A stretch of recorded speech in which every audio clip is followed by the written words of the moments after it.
नमस्कार. आज आपण पायथागोरस प्रमेय, पायथागोरस थेरम या प्रकरणाला चॅप्टर नंबर 2 मॅथ्स पार्ट 2 मधला चॅप्टर नंबर 2 ला आपण सुरुवात करणार आहोत. त्यामध्ये पहिल्यांदा पायथागोरस ट्रिपलेट हा पार्ट आहे. ट्रिपलेट म्हणजे त्रिकूट. ट्रिपलेट म्हणजे त्रिकूट. त्रिकूट म्हणजे नेमकं काय, तर असा त्रिकोण जो काटकोन त्रिकोण पाहिजे आणि त्यामध्ये जो नंबर आहे, रियल नंबर आपल्याला म्हणतो, वास्तव संख्या, ती वास्तव संख्या मोठ्यात मोठी असणारी वास्तव संख्या त्याचा वर्ग हा उरलेल्या दोन वास्तव संख्यांच्या वर्गांच्या बेरजे इतका पाहिजे. In a right angle triangle आपण तर तो त्या तीन संख्या ह्या काटकोन त्रिकोणाच्या तीन बाजू असणार आहेत किंवा तीन बाजूवरील संख्या असणार आहेत आणि त्या त्रिकोणाला आपण काटकोन त्रिकोण असं म्हणू आणि मोठ्या बाजूला कर्ण असं आपण म्हणू जर त्या वर्गांची बेरीज मोठ्या संख्येच्या वर्गाच्या बेरजे इतकी आली तर. इन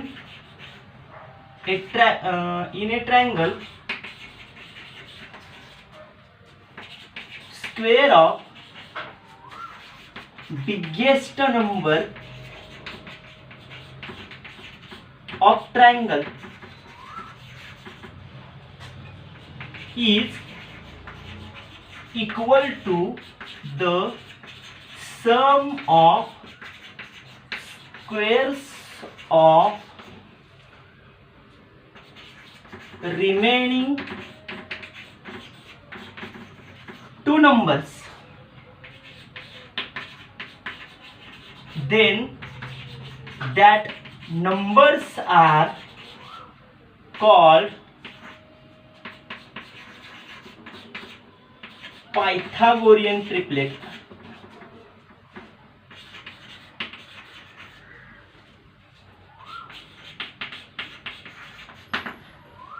एक्झाम्पल्स आपल्याला भरपूर दिलेत, त्यापैकी एक एक्झाम्पल आपण बघूया. 11, 60, 61. Three numbers are a real numbers. Numbers are real numbers. अट काय, वास्तव संख्या. मग पॉझिटिव्ह रियल नंबर चालते, निगेटिव्ह रियल नंबर पण चालते. मोठी संख्या बिगेस्ट नंबर कोणती आहे? 61. Square of the biggest number. Biggest number 61. मग 61 स्क्वेअर आपल्याला करायचा आहे. त्यासाठी आपण एक अट बघितल्या, a plus B bracket square is equal to A square plus 2ab plus B square. यामध्ये आपण पाहिले 60 अधिक 1 कंसाचा वर्ग जर आपण केला तर 60 चा वर्ग 3600 अधिक दोघांच्या गुणाकाराची दुप्पट 60 एके 60 दोन्ही 120 अधिक 1 चा वर्ग 1 म्हणजे 3600 अधिक 120 अधिक 1 म्हणजे 3600 3720 3721 ही संख्या आपल्याला मिळणार आहे.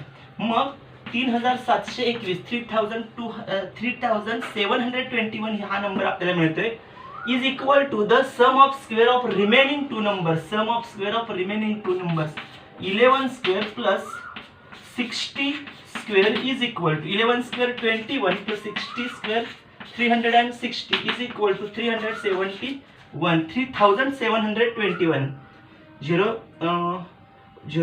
0 प्लस 1 1 2 plus 0 2 6 plus 1 7 3 as 3. या पद्धतीने आपल्याला मिळणारी संख्या अशी मिळणार आहे. 61 square is equal to 11 square plus 60 square. जेव्हा आपल्याला ह्याच पद्धतीने आपल्याला उत्तर मिळणार आहे तेव्हा त्या संख्यांना आपण काय म्हणूया, देअरफॉर 11 60 61 इज पायथागोरियन ट्रिपलेट. या पद्धतीने आपण त्रिकूट सांगू शकतोय.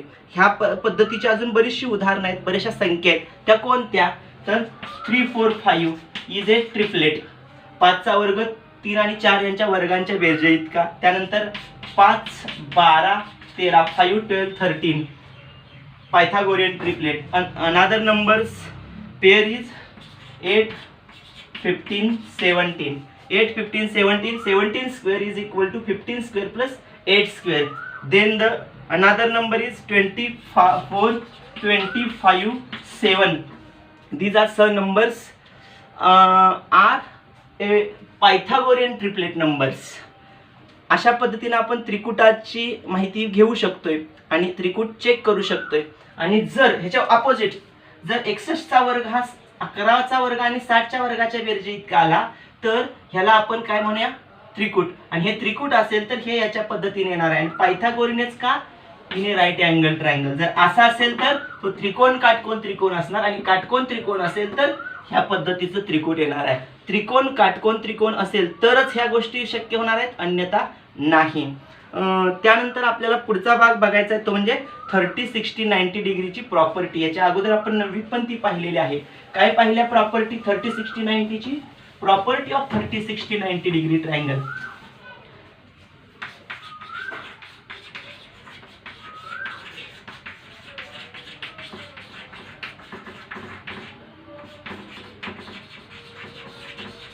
काय पाहिल्या या आपण प्रॉपर्टी मध्ये गुणधर्मामध्ये आपण पाहिले त्रिकोण हा काटकोन त्रिकोणच पाहिजे.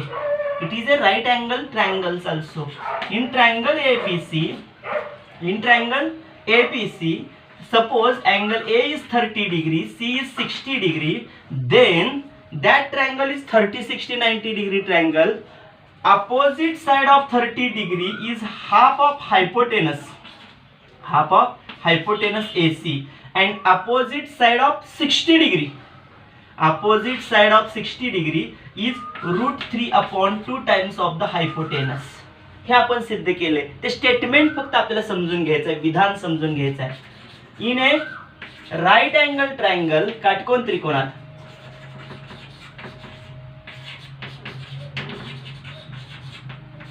काटकोन त्रिकोण अटच आहे की ती most important reason. In a right angle triangle त्याच्या अपोजिट साइडला आपण हायपोटेनस म्हणतो एसी. काटकोनाची विरुद्ध बाजू कर्ण. In right angle triangle opposite side of 30 degree is 1/2 times of hypotenuse. 30 अंशाच्या पुढची बाजू कर्णाच्या निम्मी असते. and opposite side of 60 degree is √3/2 times of hypotenuse. BC is the opposite side of 30 degree is equal to 1/2 times of the hypotenuse AC, and opposite side of 60 degree AB is equal to √3/2 times of the hypotenuse AC. ह्याचा उपयोग आपल्याला पुढे examples मध्ये करायचा आहे. यानंतर अजून आपल्याला भाग जो बघायचा आहे तो म्हणजे 45, 45, 90 डिग्री ट्रायंगलचा. तो काय सांगतोय, property of 45 degree 90 degree triangle. याच पद्धतीनं एक राईट अँगल आहे की ज्यामध्ये both sides are congruent. That triangle is called आइसोस्केल राईट अँगल ट्रायंगल. काटकोन त्रिकोण, समद्विभुज काटकोन त्रिकोण. In that right angle triangle base angles are same 45 degree. Therefore AB and BC are congruent. Same. Angle A is equal to or congruent to the angle C is equal to 45 degree. What is the statement of the 45, 90 degree property in right angle triangle? Important reason, in a right angled triangle opposite side of 45 degree is 1/√2 times of hypotenuse. इथं काय आहे, 1/2 पट कर्णाच्या opposite side of 30. 60 च्या काय आहे, √3/2 times of the hypotenuse. या ठिकाणी काय येते, 1/√2 times of the hypotenuse. Means AB is equal to BC is equal to 1/√2 times of the hypotenuse AC. कर्णाच्या च्या मीन्स मल्टिप्लिकेशन प्रोडक्ट गुणाकार 1/√2 टाइम्स 1/वर्गमुळात 2 पट कर्णाच्या ए सी च्या 1/वर्गमुळात 2 पट कुणाचं माप ए बी आणि ए सीचं ह्या प्रॉपर्टीचा आणि या प्रॉपर्टीचा आपल्याला उपयोग करायचा आहे एक्झाम्पल्समध्ये. ह्या दोन्ही प्रॉपर्टीचा मिळून आपण एका एरिया ऑफ द ट्रॅपेझियम समलंब चौकोनाचं क्षेत्रफळ काढण्यासाठी या दोघांचा पण आपल्याला उपयोग होतोय. तो कसा बघूया.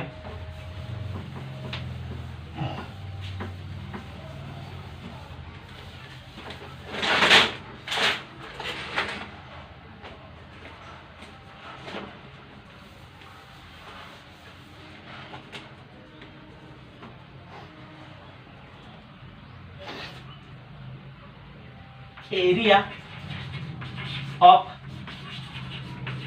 ट्रॅपेझियम समलंब चौकोनाचे क्षेत्रफळ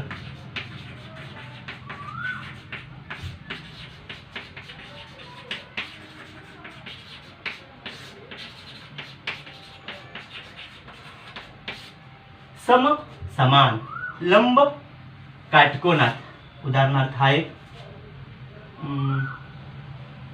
थोडस चेंज करतो या पद्धतीचा आणि दुसरा या हे दोन जोडले A B C D in that quadrilateral segment AD is parallel to the segment or side BC. Side म्हणा सेगमेंट म्हणा चालते.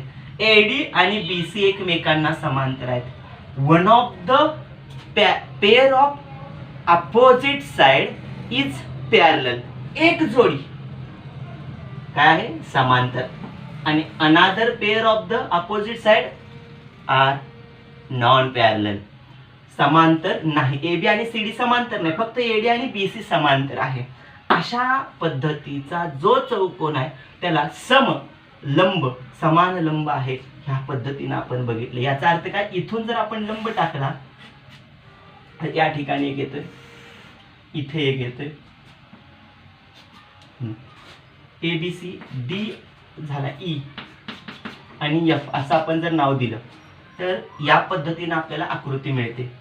या आकृतीचा आपल्याला उपयोग उदाहरणार्थ इथं काय सांगते, एक एक्झाम्पल म्हणून सांगतो. इथं 60 डिग्री असू शकतोय, इथं 30 डिग्री एक येतोय, इथं 45 डिग्री येतोय आणि इथं 45 डिग्री असेल. मग इथं तर हा ADEFE हा होतोय रेक्टँगल, आयत तयार होतोय. जर या ठिकाणी जर आयत असेल आणि AE आणि DF परपेंडिक्युलर आहेत, लंब आहेत, म्हणजे लंब आहेत समांतर बाजूला, ह्या दोघांची माप समान आहेत. DF आणि AE समान झाले आणि इथं लंब टाकल्यामुळे AD आणि EF समान झाले. AD is equal to EF, AE is equal to DF समान माप झाली. मग याच्या इतकंच माप याचं असणार आहे, याच्या इतकंच माप याचं असणार आहे. एखादी माप दिलेलं असते आपल्याला यापैकी. आणखीन 60च्या पुढची बाजू आपण सांगतोय की कर्णाच्या √3/2 टाइम्स असते. 30च्या अपोजिट साइड विरुद्ध बाजू ही 1/2 पट असते, निम्मी असते कर्णाच्या. एखादी बाजू हितली दिलेली असते आणि मग ही बाजू दिली की आपण ही आणि ही किंमत काढू शकतोय. आणि त्या पद्धतीनं ही बाजू मिळाली की ही पण मिळते. एखादी ह्या दोन्हीपैकी एक बाजू दिलेली असते आपल्याला आणि त्यानंतर यापैकी एखादी बाजू कोणती तरी दिलेली असते. ही बाजू दिली तर ही काढता येते, ही बाजू दिली असेल तर या बाजूची किंमत आपल्याला काढता येते. म्हणजे इथं 45 डिग्री 45 90 अंशाचं प्रॉपर्टी, 30 60 90 ची प्रॉपर्टी, अशा वेगळे वेगळे आकृती असू शकतात. हीच असेल असं काही सांगू शकत नाही. अशा पद्धतीच्या आकृती आपल्याला पुस्तकांमध्ये सोडवून पण दिलेल्या आहेत टेक्स्ट बुकमध्ये. आणि याचा उपयोग आपल्याला कुठे करायचा आहे तर पुढच्या 2.1 प्रॅक्टिस सेटमध्ये. ह्याचा काय उपयोग आहे, इथं एरिया सांगितले आपल्याला. तर area of the trapezium ABCD is equal to 1/2 sum of the parallel sides AD plus BC. Means ABC आणि AD समांतर बाजूंची बेरीज गुणिले उंची. उंची कोणती आता घ्यायची या ठिकाणी? इथं कोणती उंची असणार आहे? समांतर बाजूंची बेरीज गुणिले लंब उंची. लंब उंची AE घेणार का DF घेणार? या पद्धतीनं आपल्याला सांगू शकतो. या ठिकाणी कोणती उंची घेणार? समांतर बाजूंची बेरीज घेतल्यानंतर ती असणार आहे, एक तर AE घेऊ शकतोय किंवा DF पण घेऊ शकतोय. समांतर बाजूंची बेरीज गुणिले लंब उंची. लंब उंची AE म्हणू शकतोय आपण किंवा DF पण म्हणू शकतोय. म्हणजे आपल्याला एक बाजू मिळाली किंवा ही बाजू मिळाली तर इकडची दोन्हीपैकी कोणती पण एक मिळू शकते. समांतर बाजूंची आपण बेरीज करू शकतोय. इथं BA मिळते, इथं FC मिळते. आपल्याला 45-45-90 चा वापर, इथं 30-60-90 चा वापर, एखाद्या दिलेल्या माहितीवरून इथली किंमत म्हणजे BC ची बेरीज, 3 सेगमेंटची बेरीज केल्यानंतर आपल्याला BC मिळते. AD आहे, ह्याची किंमत यात वापरायची आणि लंब उंची यामध्ये टाकली की आपल्याला दोघांच्या बेरजेचा निम्मा भाग गुणिले लंब उंची केली की आपल्याला काय मिळणार आहे? तर एरिया ऑफ द ट्रॅपेझियम. मग ह्या ठिकाणी आपल्याला उपयोग कुणाचा करायचा आहे? तर 30-60-90 आणि 45-45-90 चा. आणि या सगळ्याचा वापर आपल्याला 2.1 2.1 प्रॅक्टिस सेटमध्ये करायचा आहे. तो करूया. धन्यवाद.